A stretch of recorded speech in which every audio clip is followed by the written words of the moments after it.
Hello, in this lesson, we're going to learn how to find the area between two curves using a definite integral.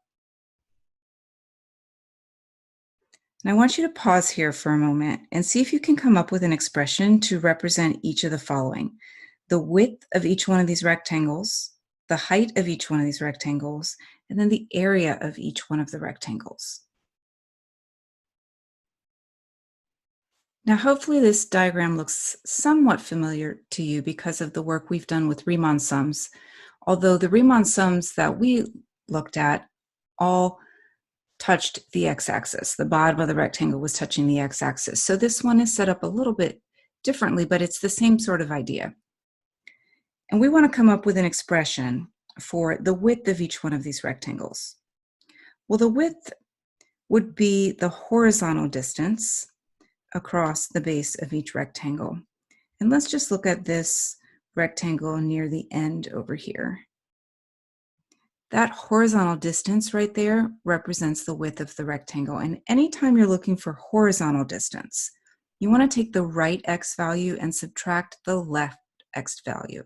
For example, if you wanted to find the distance from an x coordinate of 1 and an x coordinate of 5, you would do 5 minus 1 and get 4. So you do the right x value minus the left x value, and that gives you the horizontal distance.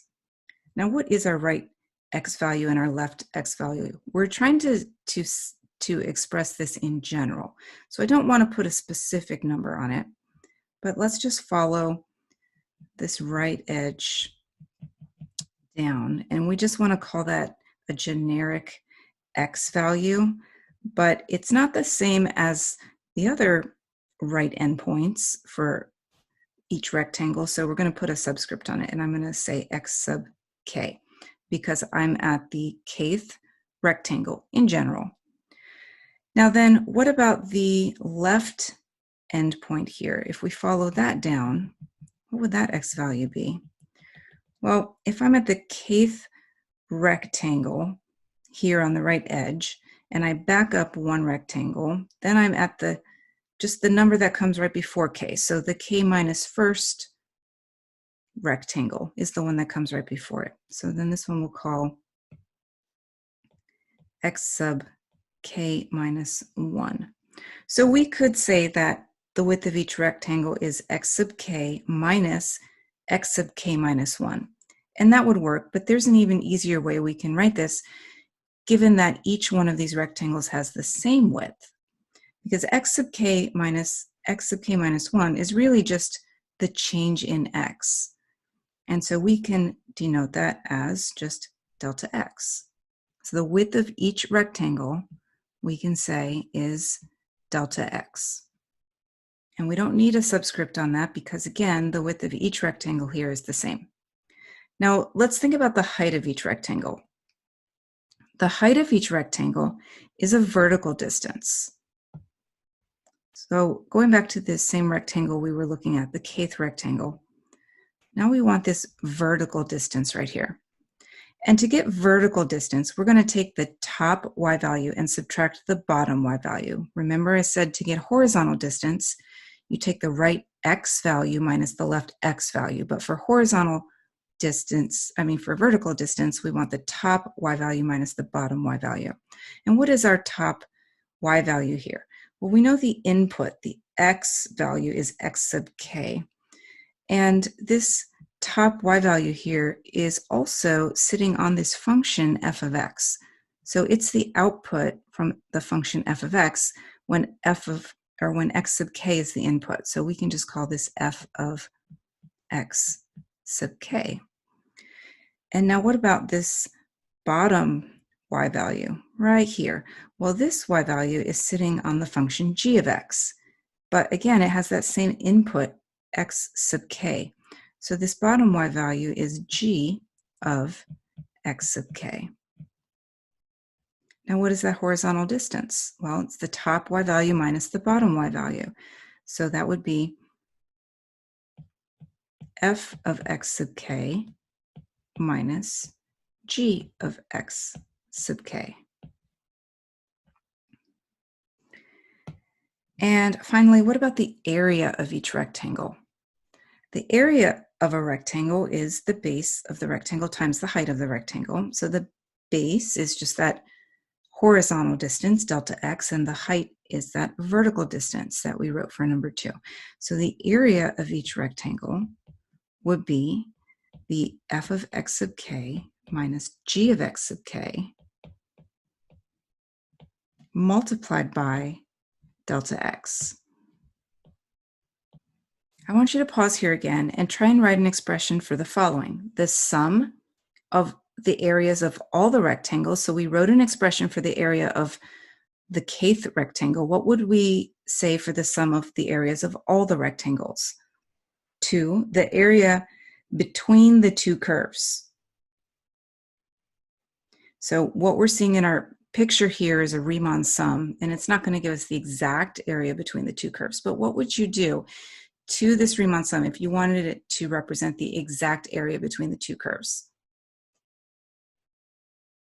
And there's 2 ways we can write that, one with a limit and one using our definite integral notation. So think about that for a minute and see if you can come up with these expressions.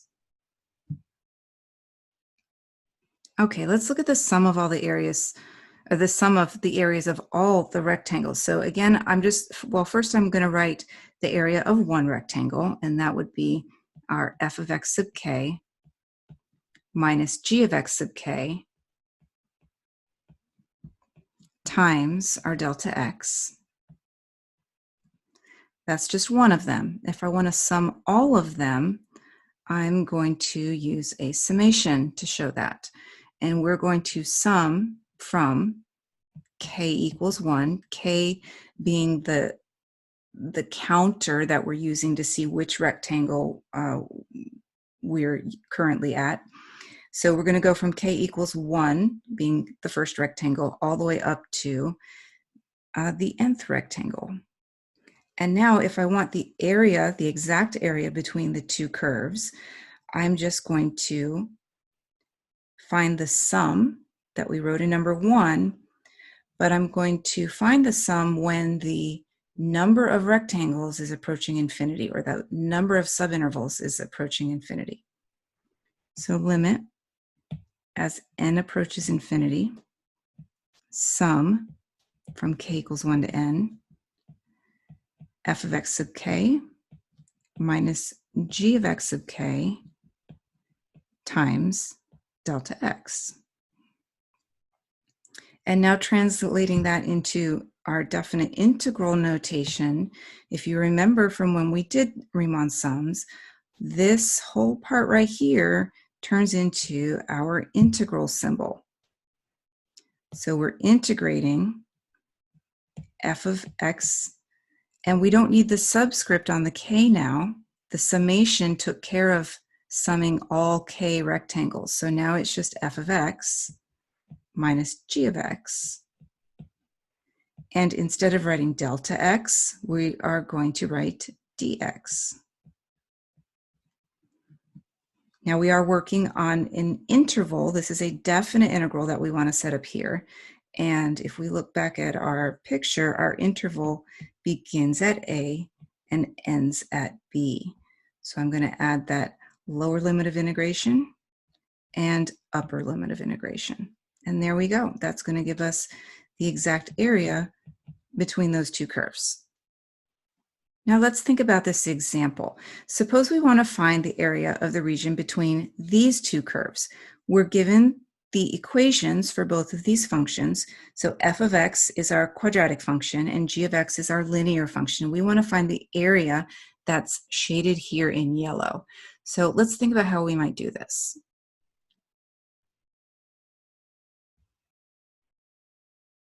Well, the first thing we're going to want to do is to find where these curves intersect, because that's going to determine the endpoints for our interval, that a value and that b value.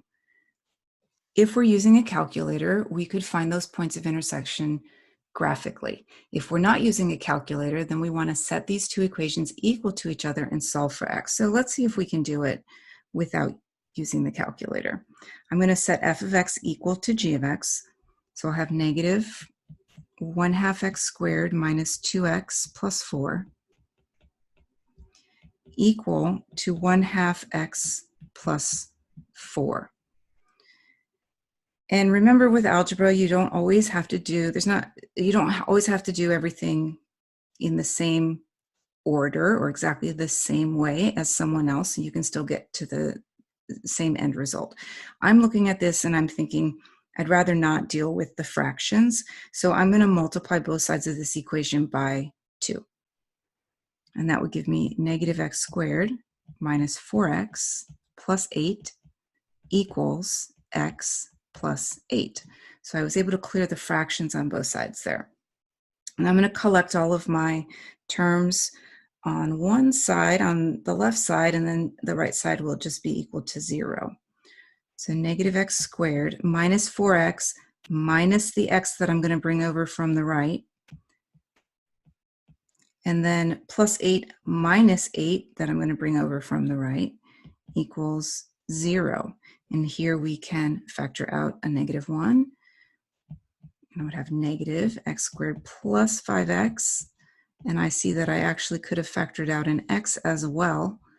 So let's do that, leaving me with x times x plus 5. And since this product is equal to 0, we can use the zero product property and set each factor equal to 0. And we get solutions x equals 0 or x equals negative 5. Now, what does that tell me about my picture over here? That tells me that this point of intersection on the right is occurring at x equals 0, which we can see because it is a y-intercept. And this point of intersection on the left is occurring at x equals negative 5. And I normally don't label my graphs that way. I probably would draw a little vertical mark down here and label this negative 5, and then here just kind of note that that one is 0. So that's going to determine our interval. It's going to go from negative 5 to 0. So our a value is negative 5 and our b value is 0. Step 2 is going to be to write an integral, a definite integral expression that would represent the area between f of x and the x-axis. So that top function here, f of x, and the x-axis. Here's our function f of x. And then, of course, down here, we have the x-axis, which has the equation y equals 0. We know we can set up a definite integral to represent area under a curve. And when we say under a curve, we know that we really mean between the curve and the x-axis. So that would be the definite integral on our interval from negative 5 to 0 of our function f of x dx. Step 3, we're going to write a definite integral to represent the area between g of x, that bottom function, g of x. So here's our function y equals g of x, and our x-axis, again, with the equation y equals 0. And we can set up our definite integral to represent the area under this curve if we integrate from negative 5 to 0 the function g of x dx. And finally, to get the area that we're looking for, we're just going to subtract that first area minus that second area. So we're subtracting the areas of that under the top function and then under the bottom function to find the area that is in between the two, which gives us our area on the interval from negative 5 to 0. That top function was the f of x, that bottom function, the g of x dx. And that's how we find the area between two curves. So the area A of the region bounded by the two curves y equals f of x and y equals g of x, and the vertical lines x equals a and x equals b, where f and g are both continuous and f of x is greater than or equal to g of x, And that's just guaranteeing that f of x here is our top function because all of the y values are higher than or equal to those of the other function g of x, which is what we will refer to as the bottom function, for all x in the closed interval from a to b. And that area is given by this definite integral right here. We integrate from a to b, the top function f of x minus the bottom function g of x times dx. So when you're looking for area between curves, I want you to remember top minus bottom. And top minus bottom, remember, is how we find vertical distance. Vertical distance. The top minus bottom represents the height of that rectangle in that Riemann sum that we saw. Top minus bottom, vertical distance. And then the dx, remember, is our width of our rectangle. And when you multiply the height of the rectangle and the width of the rectangle, you get the area of the rectangle. And then this is that special notation. That means we're adding up the sum of all the areas of all the rectangles as they get infinitely smaller and smaller and smaller in width.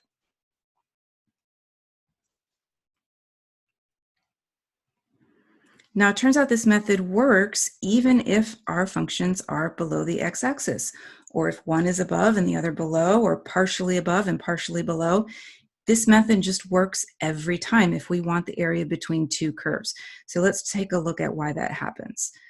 In this example, we have the function f of x as our top function here. So this is our y equals f of x. And we have the function g of x as our bottom function. And when I say top function and bottom function, I'm literally referring to which one is on top of the other one, which one is higher, has higher y values. And so if we were to extend this graph, f of x isn't always the one that's on top. Like once you get past these points of intersection, that's not true. But on the interval that we're looking at, f of x is clearly the top function, considered the top function because it's higher than the other function g of x. Okay, so we're trying to find this shaded area, and I'm going to kind of break this up into two parts, like we did before, where we just find the area of the top function and then find the area under the bottom function. Remember, under really means in between, and then subtract to get the area in between the two functions. So when we start with just our top function f of x, if we were to find the area and set up a Riemann sum, it would look something like this. It would look better than this, right? Because we know our rectangles would not be so wide. But this is just to give you a general idea. We also know that area above the x-axis is considered positive area, and area below the x-axis is considered negative area. So here, when we're finding the area under f of x, we've got this first part here that has positive area and this part here that has negative area. And then if we do the same thing for the other function, g of x, finding the area under that curve, which again is really means between the curve and the x-axis, then we see that it's all of this negative area. And we can still think of this as being two parts, right? We have this part right here, and then we have this part right here, which we also had before.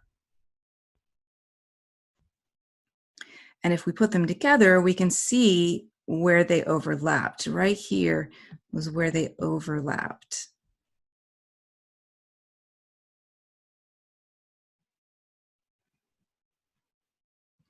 So let me go back. Here, if I just integrate f of x, I'm going to get this positive area. So I'm just going to call that region A, and that's positive. And we're going to get this area right here. Let's call that region B, and that's negative area. Okay.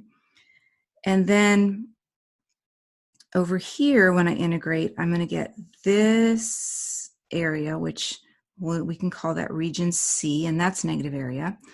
And then this area here, which is the same as what we found over here, and we called it B. So let's call it B again because it's the same area, and that's negative area. So by subtracting, if I do f of x, which I said was a plus b, but b was negative, so I'm going to say minus b. And then g of x, okay, that was c, and c was negative, so let's write minus c. And also b again, but again, b was negative, so we'll say minus b. So look what happens now when we calculate f of x minus g of x. We're going to have a minus b minus c minus b. That's a lot of minuses. Okay, and if we simplify, that's going to be a minus b, and if I distribute this negative here, plus c plus b. And these b's cancel out, leaving me with a plus c. A plus c. Now, I wrote negative c when I wanted to show that this was negative area for c, but now down here we're ending up with the opposite of that. So it turns out that this method of doing top function minus bottom function is not really finding net area between the two curves. It's finding the total area between the two curves, all positive, total area between the two curves. And let's go back for a moment. Here we're showing how we set this up, thinking about it as a Riemann sum. Now let's think, what are we going to do if we want the exact area? So here, to get the exact area, we're going to transform our Riemann sum into a definite integral. And that's going to give us the exact area between the two curves. So we have the integral now of f of x minus g of x dx on our interval from a to b. And here it looks like our interval is going from 0 to 2. Now, when you are working on a problem, I highly recommend you draw one of these rectangles just to kind of help you set up the problem. I always call this a reference rectangle. It's very useful to set up the problem. And we want to remember that the height of the rectangle is top minus bottom, the top y minus the bottom y, so the top function minus the bottom function. And this is always going to give us a positive total area.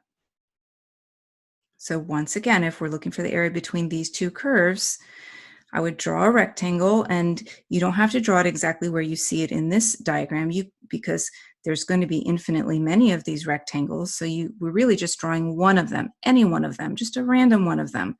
I usually draw it somewhere in the middle just so it's out of the way of things that I'm trying to label, but you could draw that rectangle anywhere. If I draw it more on the right side, then it might look like this. And we had set them up. This one right here looks like it's a midpoint Riemann sum, which is fine. I think in one of the other pictures I showed you, it showed a right Riemann sum, but we've seen that there are different kinds of Riemann sums, and any of them will do just fine here. I usually don't try that hard to make it look accurate as a left or a right or a midpoint. I just draw a rectangle there. Again, it's really just there for my reference to help me set up the problem. And I know that the width of this rectangle in my definite integral is going to be the dx. And I know the height of this rectangle, this vertical distance right here, is just going to be the top y minus the bottom y. So the top y is y equals f of x. So the top y is f of x, and the bottom y is g of x. So the height of that rectangle, f of x minus g of x. And the width of that rectangle, dx. And we are integrating on our interval from x equals 0 to x equals 2. And that gives us our total area between the two curves. And we haven't actually calculated the answer. Let's go ahead and try that. If this is a calculator question, then we can use Math 9 to do numerical integration. Let's see if we can do it without the calculator. So here, I would write out my function f of x. So I've got negative sine of pi x minus g of x. And I can use parentheses here, but I think I'm just going to go ahead and distribute that negative. So minus x cubed plus 4x dx. And we will integrate each term here. Now, for this first term, we're going to have to use a u substitution. But this is one of those u substitutions that, with a little practice, you might be able to do in your head, because my u would be pi times x, and the derivative of that u is a constant. So whenever the derivative of your u is a constant, you can take that little mental shortcut and go ahead and integrate it as if you weren't doing chain rule, and then just divide by the derivative, that constant multiple that is your derivative of your u. So let's just go for it. I usually just write, if I'm integrating sine, I know I'm going to get cosine, either a positive or a negative, and then I think to myself, well, the derivative of cosine is negative sine, and so my signs are correct already. I don't have to adjust this. So cosine of pi x, and then I need to divide by pi, because that's the derivative of pi times x. Now again, that little mental shortcut only works if the derivative of your inside function is a constant. Okay, let's keep going. Reverse power rule. So this is x to the power 4 over 4 plus 2x squared. And we are integrating from 0 to 2. So now we're going to sub in our upper bound. Cosine of 2 pi is 1 minus 2 to the power 4 is 16, divided by 4 is 4, plus 2 squared is 4 times 2 is 8, minus, and then we're going to sub in our lower bound. The cosine of 0 is 1, minus 0 plus 0. Okay, so we're done there. And here we've got 1 over pi minus 1 over pi. So we can get rid of that. That's going to equal 0. Negative 4 plus 8 is just 4. So the area between those curves, the exact area is 4. In this next example, we're asked to find several different areas. First, find the area of region R, and that is labeled in our drawing. Then we're going to find the area of region S. And finally, the area of the region bounded by FG, the x-axis, and the y-axis. So let's just focus on number 1 first. Find the area of region R. So to be clear, we're finding the area of this region right here that I'm shading. So we need to figure out where our interval starts and where it stops. Pretty obvious that it starts on the y-axis, and that's where x is 0. But we don't know where it stops. So we have to find that point of intersection right there. To do that, we want to set these two functions equal to each other. And let's use our calculator to get the point of intersection here. And while I've got my calculator graph in my window, I'm just going to go ahead and find all of these points that I think I'm going to need. So we know that this is a 0 right here. But we want to find this x-coordinate where we have that first point of intersection, and that is 0.178. If I round to 3 places, I'm going to go ahead and store that value in my calculator. And next, let's go ahead and find this x value over here, this other point of intersection. I think we're going to need that, not for number 1, but for number 2. Okay, there I'm getting x equals 1. And then I also want to find this value here, because I think we're going to need that for number 3. And that is 1.0804. And again, I'm going to store that value in my calculator. Okay, so let's go back and look at region R. Now, region R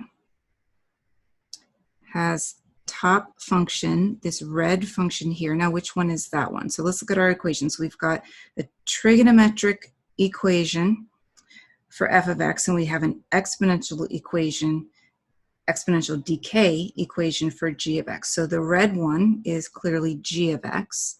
It's a y equals g of x. And then the bottom function for region R is f of x. y equals f of x. And when we set up our integral here, the area for region R is going to be the integral. Now think about it. What's our interval? And then what are we integrating? So pause here for a moment and see if you can write out the integral and then use your calculator to get the answer. Okay, so you should have your interval going from x equals 0 up to x equals 0.178, and we're integrating its top function minus bottom function. So here, g of x minus f of x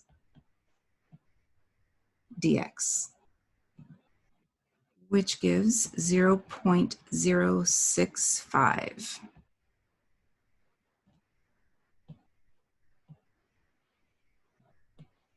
All right, number 2, find the area of region S.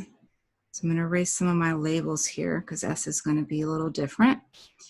And S, that interval is going to start at 0.178 and end at 1.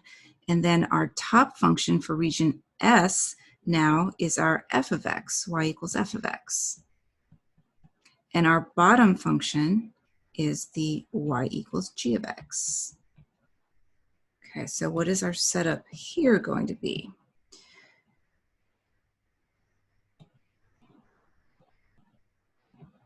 So set up a definite integral. So pause here for a moment and see if you can set it up correctly. And you should be getting 0.410. Okay, let's take a look at part 3. Find the area of the region bounded by f, g, the x-axis, and the y-axis. So let's shade the region that it's referring to. So it's not labeling it with a letter for us this time.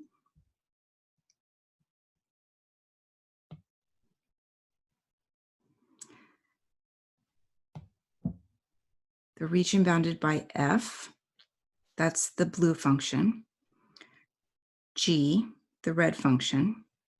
The x-axis and the y-axis. So above the x-axis, to the right of the y-axis, under the graphs of f and g, it's going to be all of this, all of this. And my little dotted lines here actually split this nicely into 3 regions. And we do need to split it into 3 regions because there's different things happening in those 3 places. There's different functions on top and different endpoints for our intervals. So we're going to have to do this using 3 separate integrals because we have this one region right in here, and then we have another right in here, and then we've got this other little region right there. We don't want to forget about that guy. But we can go ahead and write this out all at once, right? We've got the integral that starts at x equals 0 and ends at x equals 0.178. Now let's think top function minus bottom function. So here, the top function, that blue one, is our f of x, y equals f of x, and our bottom function is the x-axis, and the x-axis has equation y equals 0. So top minus bottom in this case is just f of x minus 0. Now you don't have to write the minus 0, you can, but it's not necessary, so we can just say f of x dx. Plus, and then we move on to the next region.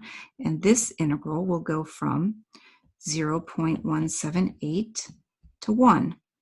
And what's our top function here? The top function is the red one, our g of x, y equals g of x. And our bottom function here again is the x-axis, so y equals 0. So this one will just be g of x dx.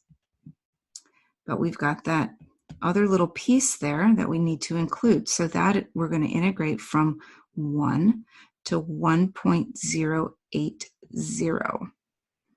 And the top function here is the blue function, f of x. Yeah, that's right, f of x. So y equals f of x. And the bottom function, again, is y equals 0. So this will be f of x minus 0. I don't need to write dx like that. And that should be 0.486. 0.486. Now suppose we want to find the area between these two curves, f and g. What challenges are going to arise if we try to set up the integral? Why do you think that happens here? What's different about this problem than the other one we were working on?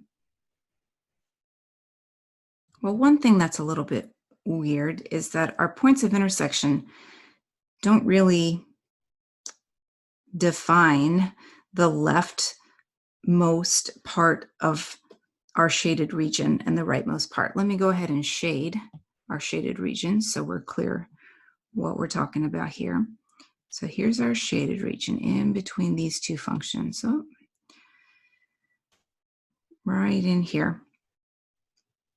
And here's a point of intersection, but it's not really where my interval needs to start. It looks like my interval should be starting here at A, and it should be ending, this one's okay over here, it should be ending there at B. So this is a little bit weird right here. There's one problem. If we want to set this up and draw our reference rectangle, remember I said you can draw that rectangle anywhere you like within your shaded region. So think about where you might draw that rectangle. I usually just go for somewhere in the middle. So I might even just draw it right here, put one side on the y-axis, and then draw it like so. And my top function, okay, that's the f function. I can see that, the blue one. And my bottom function is the g function, the red one. No problem. But what if I had drawn the rectangle somewhere else instead? What if I had drawn it over here? Well, now things get really weird. Because what's the top function and what's the bottom function? Well, the top function is f, the blue curve, and the bottom function, the one that's touching the bottom of the rectangle, is also f. It's like the same function on the top and the bottom. Now, technically, it's not the same function on the top and the bottom because f is not a function. And it is possible to write f as a function if we do it piecewise. If we write a piecewise defined function, then we could have a slightly different equation for the top half of this parabola than we do for the bottom half. And so we could make it work, but it's going to be really difficult. So I would say always be on the lookout for that. When you draw your reference rectangle, you don't want the top and the bottom of the rectangle touching the same function. That's going to make it very difficult to set up because you're going to have to use a piecewise defined function. So straight away, if you look at a graph and maybe you notice right away that one of your curves is not a function. So here f is not a function because it fails the vertical line test. Then you might want to think about setting it up a little bit differently. So how can we work with this one?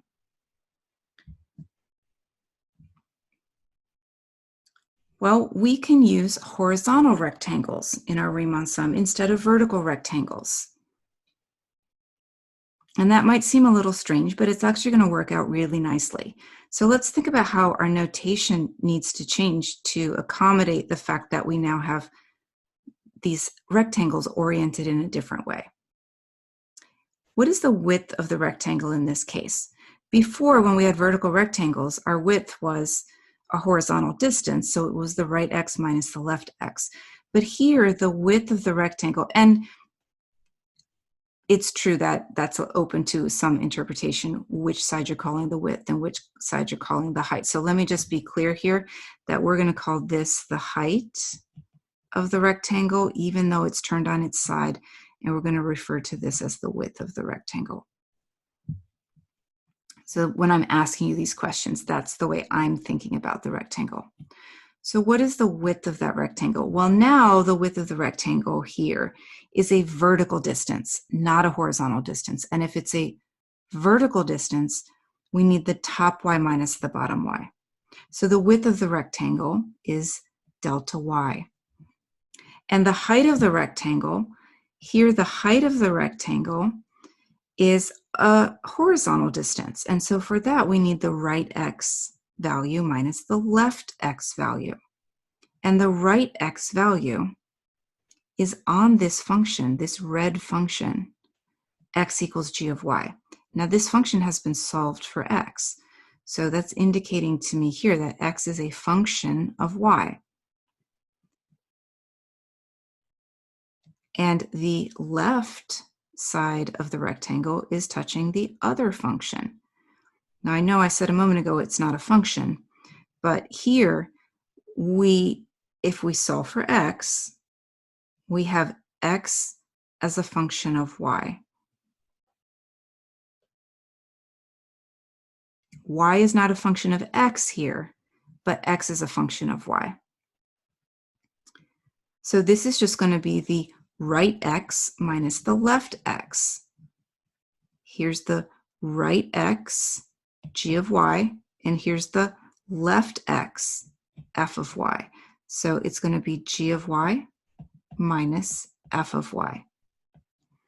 And I told you to always think top minus bottom when you're setting up those vertical rectangle problems. When it's a horizontal rectangle, instead of top minus bottom, we want to think right minus left to get that horizontal distance, giving us the height of our rectangle. The area between the two curves, then, we just need to make a slight adjustment here. It's still going to be the definite integral, and it's going to be the height of the rectangle times the width of the rectangle. So g of y minus f of y dy. And now that this is a dy problem, these bounds of our integral need to be y values. These need to be y values. We're not going to put x values there. So we're going to use the y values. And let's shade again so we can see where we're working. What is the bottommost y value, and then what is the topmost y value in our region here? So the bottommost y value is c, right here, y equals c.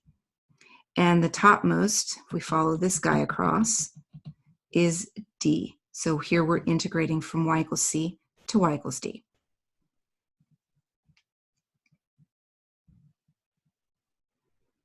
Okay, so here we see how to set up area between curves if it's a dy problem, if we're using horizontal rectangles to set up this Riemann sum. It's very similar to the other way. We're just doing right function minus left function. And here, these functions are what x is equal to, not what y is equal to. So it's the right x minus the left x to give us that horizontal distance.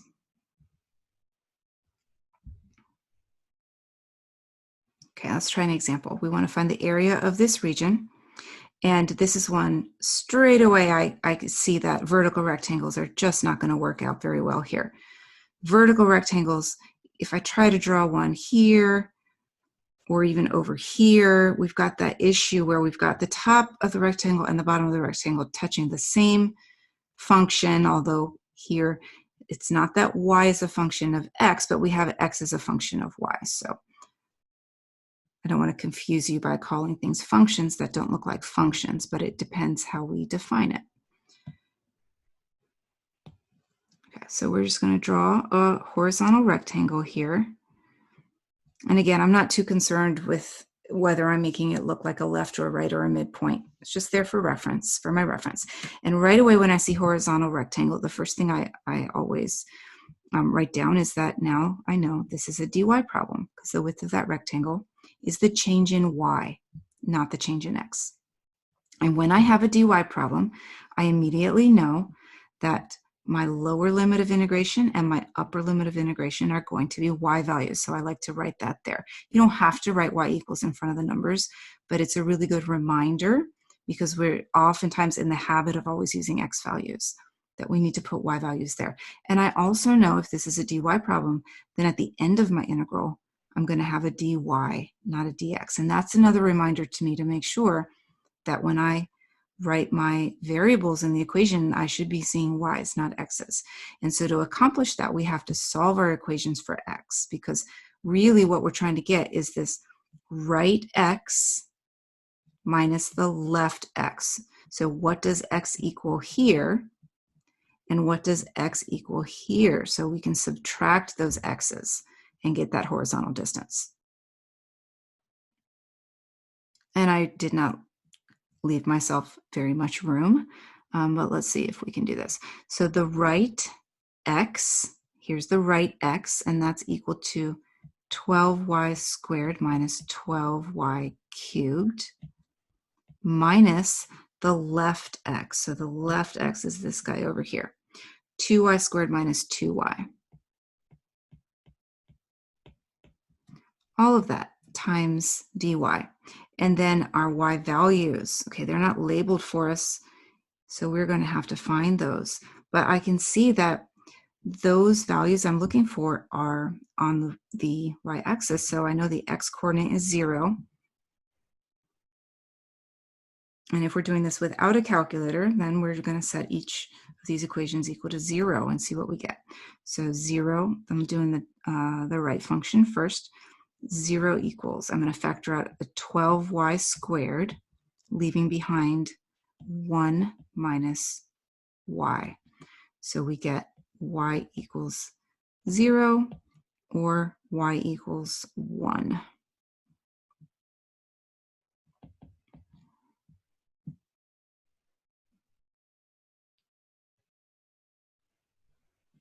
Oh, and I found both of them with that one equation.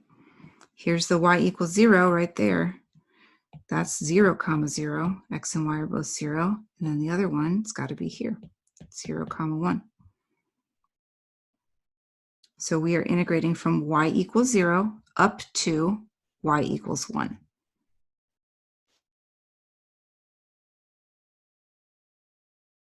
And in the interest of time, we're not going to calculate this one by hand, but you can compute this one using Math 9 on your calculator. And it works out to be 4/3.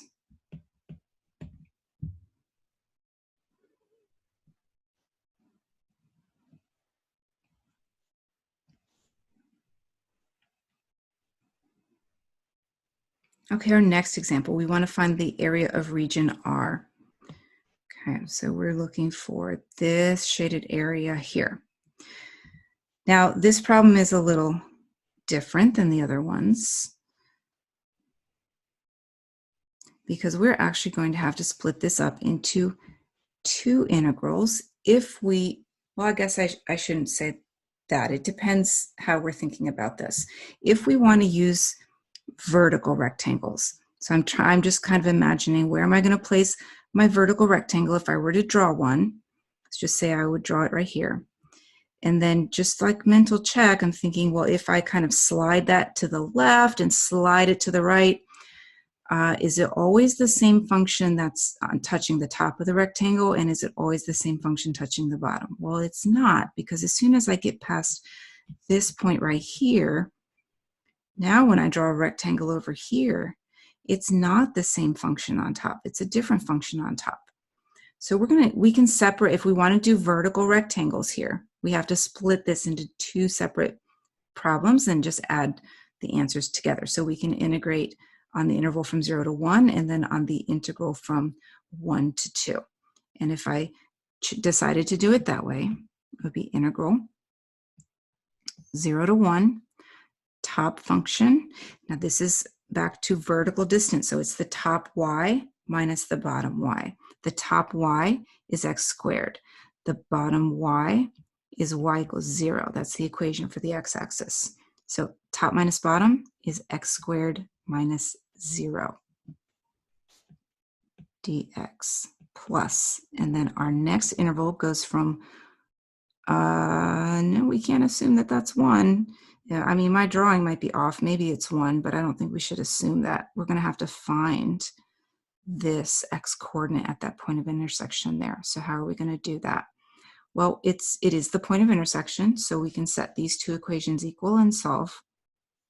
So we'll have x squared equals, and I need to solve this guy over here for y if I want to do that. Y equals 2 minus x. So now I'm setting these two equations, these two y's equal to each other. So x squared equals 2 minus x. And if I rearrange terms, I get x squared plus x minus 2 equals 0. And is that factorable?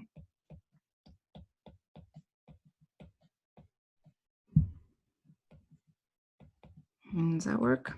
So that's x squared plus x minus 2. That does work. So we have x equals 1 or negative 2.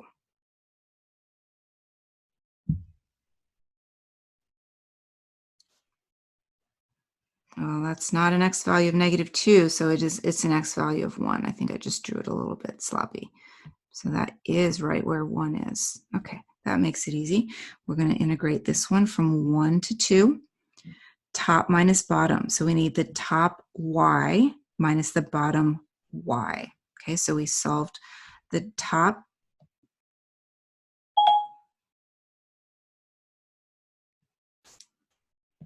and got 2 minus x, and then the bottom we would just be subtracting 0, so I'm not going to write that. And there we go. Now this one looks pretty simple to integrate by hand, so I wouldn't expect this to be a calculator problem. But we're mainly just focused on getting these things set up correctly right now. But if you want to practice integrating, we're just doing reverse power rule here.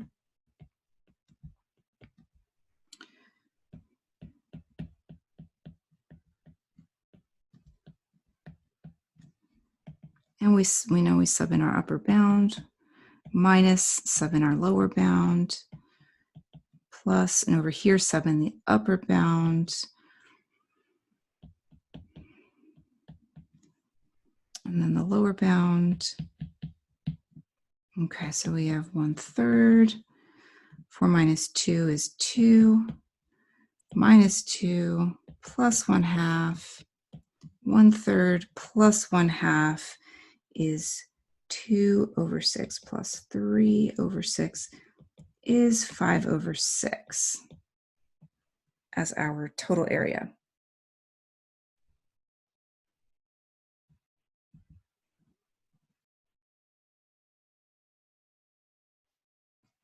Now we could also have set this up as a dy problem, and we would not have needed two different integrals if we had done that. So sometimes you can set them up different ways.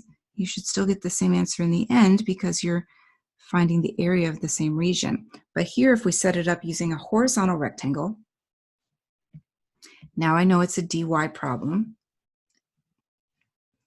So right away, I know I'm using y values for my upper and lower limits of integration.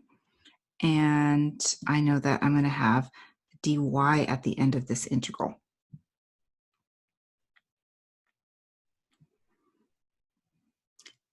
And this is horizontal distance for the height of this rectangle, so I need the right x minus the left x, which means I need to solve these equations for x. So this one is easy. X equals 2 minus y. That's the right x. 2 minus y. Minus, and now I need the left x, and solving this for x. Now remember, the square root of x squared is not x. The square root of x squared is the absolute value of x, and that is a piecewise function. That is equal to x if x is positive, and it's equal to negative x if x is negative. But you can also think about it this way. The x values on the right side of the y-axis are positive, right? And all of the x values on the left side of the y-axis are negative. Well, which do we want? We want this x, and no matter where I draw my rectangle along this curve, right? I could draw my rectangle all the way down here if I wanted to. No matter where I draw that rectangle, my x values on this left-hand side are just positive. So in this case, we want the positive root. So it is just going to be x equals positive square root of y. X equals negative square root of y would give us the left half of that parabola. Okay, so it's just square root of y. And then times dy, and we need to get our lower y bound and our upper y bound. So the lower y, our interval starts down here at 0, and we're shading all the way up to a y value of, did we actually find the y coordinate here? I don't know that we did. I remember we found this point of intersection. We figured it out that that x was equal to 1. But now what does that y value equal? Well, if x is equal to 1, we can solve just by substituting 1 in right there. So 1 equals 2 minus 1, and that means y is 1 there. So that's actually the point 1, 1. So we're going from y equals 0 up to y equals 1. And this one, if we solve by hand, we're going to use reverse power rule here, 2x minus y squared over 2. Now I'm going to think of this as minus y to the power 1/2, and again, use that power rule. So I'm going to add 1 to my exponent, y to the 3/2, divide by 3/2, which is the same as multiplying by 2/3, and that negative 1 is a constant multiple there. So all of that from 0 to 1. Oh, how did I end up with a 2x? That doesn't look good. We shouldn't be mixing x's and y's. That was my mistake. So when we're integrating with respect to y, the antiderivative of 2 is not 2x. It is actually 2y. So let's change that guy right there to a y. And we're good to go. So now we're going to sub in 1. 2 minus 1/2 minus 2/3 minus, and then we substitute in a 0, and we get 0 minus 0 minus 0. Okay. So 2 minus 1/2 is 3/2 minus 2/3. We can get a common denominator of 6 again. So that's 3 times 3 minus 2 times 2, or 5/6. And I believe that is the same answer that we got when we tried it the other way. So that's a good sign. For these last couple examples, we're just going to run through the setup, make sure we understand how to set these up. And it would be a good idea to pause the video here and see if you can get this set up on your own. Okay, let's find the area bounded by y equals x squared and y equals x cubed. So these graphs look pretty similar to each other. We're going to have to figure out which is which, so we know which one is top, which one is bottom, which one is right, which one is left. So x squared, x cubed. And we are also going to need this point of intersection, but where do those two functions intersect? Right? Where does x squared equal x cubed? That's going to be at 1. And so this is going to be 1, 1 here, and then we also have them intersecting at 0, 0. Okay, which one's on top, which one's on the bottom? Well, let's think about a number like 1/2. Right, 1/2 is about right there. 1/2, if you square it, is going to be 1/4. And 1/2, if you cube it, is going to be 1/8, which is smaller than 1/8. So the cube is the function on the bottom. So I'm just going to note that down here, that this is y equals x cubed, and the top function here, y equals x squared.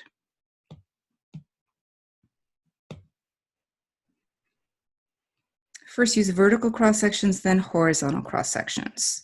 Okay, it's referring to whether the rectangle, the reference rectangle, is going to be vertical or horizontal. So if we're doing this vertical, I'm just going to draw a little reference rectangle, and this is a dx problem. A vertical rectangle makes it a dx problem. So our area is between x equals something and x equals something, and then a dx at the end. And now for vertical, we want top minus bottom. Okay, so the top function, x squared, minus bottom function, x cubed, and our interval goes from x equals 0 to x equals 1. Now, if we go back and do this with horizontal cross-section, I'll draw a reference rectangle here, and now it's a dy problem. So my area It's going to go from y equals something to y equals something and end with a dy, and my variables in the problem should be y's. So to do that, this now is horizontal distance. I need the right x minus the left x. Well, as it is now, I just have the right y equals x cubed, but we need the right x, so we have to solve this for x. X equals cube root of y is the one on the right. So cube root of y minus the function on the left x value though, so we have to solve this one for x. X equals, it could be positive square root y or negative square root y, but because these x values are to the right of the y-axis, I know that it's positive root y. dy, and we're going from y equals 0 at the bottom all the way up to y equals 1. So even though these are different integrals, when you work them out, you should get the same answer either way, because we're finding the area of this same region. Either way we set it up.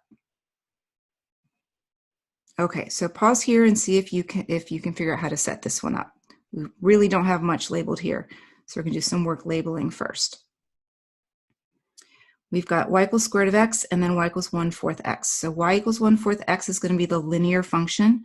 So I know that's this bottom one here, y equals 1/4 x. And then the top function, y equals square root of x. So we'll need this point of intersection, 0, 0, and this point of intersection as well. So to get the point of intersection, we're going to set these equations equal to each other, the y's equal to each other, and solve. I'm going to square both sides. Okay, and then I'm going to rearrange terms, factor out an x, and we get two solutions, x equals 0 or, goodness, 16, right? Yep, 0 or 16. So this x, if you follow it down, is right there at 16. So that point of intersection, 16, comma, and then we need a y coordinate. We can do that by substituting 16 into either one of these equations, and we get 4. So 16, comma 4. And that tells me that this is right over here at 4.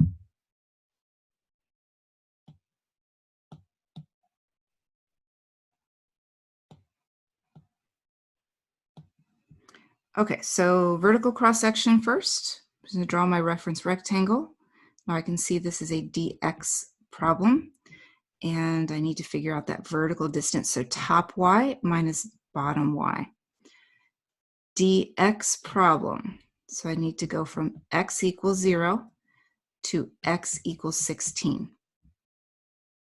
Top function, square root of x, minus bottom function, 1/4 x. Dx. Done. If we set it up using a horizontal cross section, so just draw a horizontal rectangle, just do a visual check. If you were to slide that up, slide it down, is it always going to be the same setup here? Looks like it is.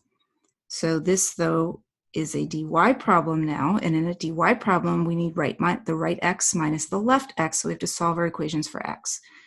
So y equals 1/4 x becomes x equals 4y on the right. And then on the left, solving for x, we're squaring both sides, we get y squared equals x for the left. Okay, so we're going from y equals 0 at the bottom there, all the way up to y equals 4. The right x is 4y minus the left x is y squared dy. Done. And so if we did that correctly, both of these integrals are going to give us the same answer.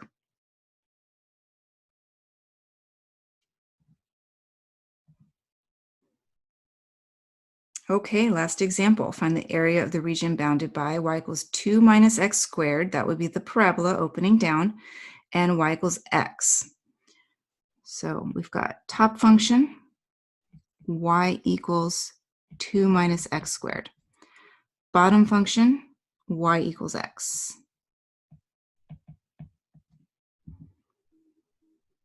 And this is the region here that we're trying to find the area for. Okay, first using vertical cross-section. So we need to get these points of intersection. And we can do that by setting the y's equal to each other. 2 minus x squared equals x. Rearrange terms. X squared plus x minus 2 equals 0. This looks familiar. This is the one we had before. Plus 2 and minus 1. Is that right? X squared plus x minus 2. Yes. So we have x equals -2 and +1. So this is -2 comma. When x is -2, well, this makes it really easy. We've got the fact that y equals x. So -2, -2. And then over here, 1 comma 1.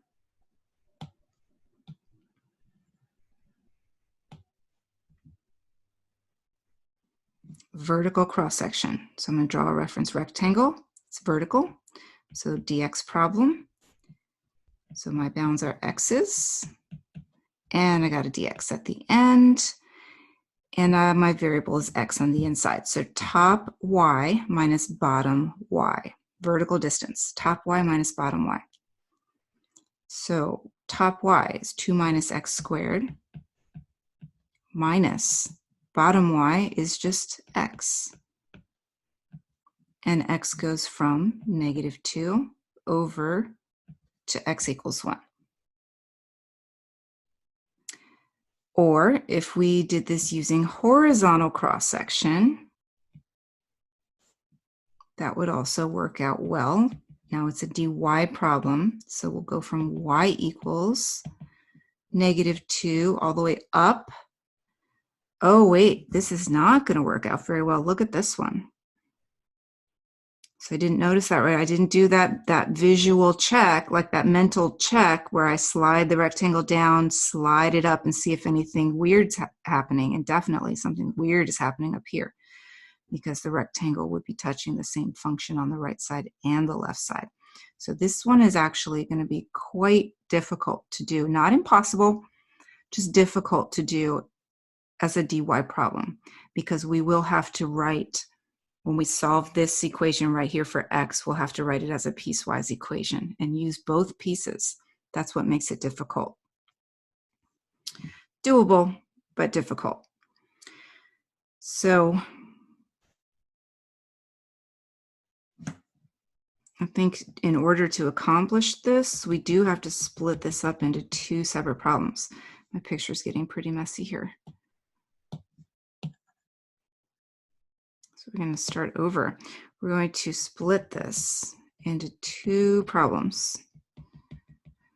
Okay, so one is going to go from -2 up to this point right here, which oh yeah, that was 1. We found that earlier. That was 1 comma 1. So I would go from y equals -2 to y equals 1, and that part of it is not difficult. That's this part right here. No issues there. Well, we still have the issue of we have to solve that one equation for x. That's not easy. Okay, bottom function is easy. The bottom function is just y equals x, and if we solve it for x, we get x equals y. Easy. The top function, we have to solve for x. And so I'm just going to do that over here. Y equals 2 minus x squared is the same as x squared equals 2 minus y.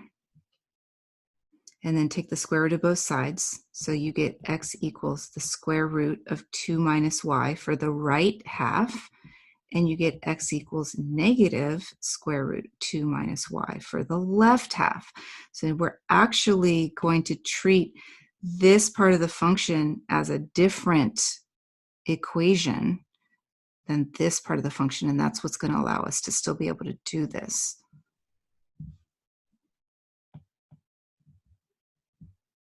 Okay, but I'm getting sidetracked.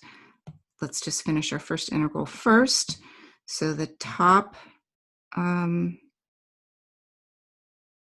we're doing horizontal, right? Yep, we're doing horizontal. So I'm just going to draw a little rectangle here, which works out totally fine in this shaded part that I have defined here.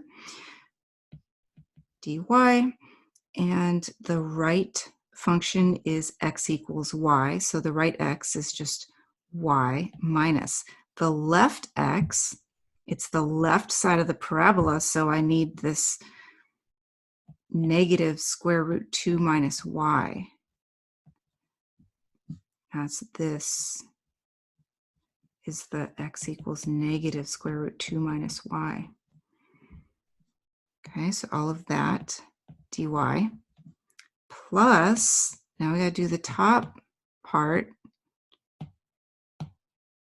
So this part here. So I will draw a rectangle. I know that looks weird, but remember we're treating these as two different functions now. This is x equals square root 2 minus y, and this one is x equals negative square root 2 minus y. Okay, so we'll set up, this is dy, and we'll set up the integral. It's going to go from 1 to 2. I didn't really verify that that's 2. It looks like 2 on the graph. I'm really hoping it's 2. Because if it's not going to be a nice number to work with. But we can check because it's y-intercept. So when x is 0, we can go back right here. When x is 0, solve, we get y equals 2. So that's good. We're going to integrate from y equals 1 up to y equals 2. We're going to do right minus left. So square root 2 minus y minus negative.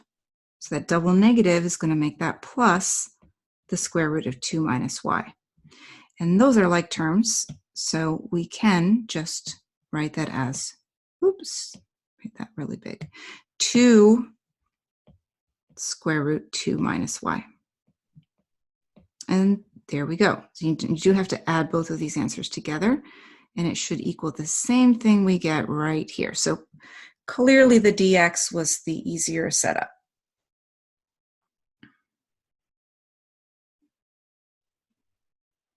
And you will have a choice, so choose the one that's easier. Okay, so that was our last example. Critical thinking question for this lesson. When is it easier to find the area of a region using a vertical slice, and when is it easier to use a horizontal slice?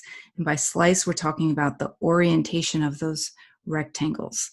So what is it that, when you're looking at the problem, what is it that is going to make you choose vertical over horizontal or vice versa?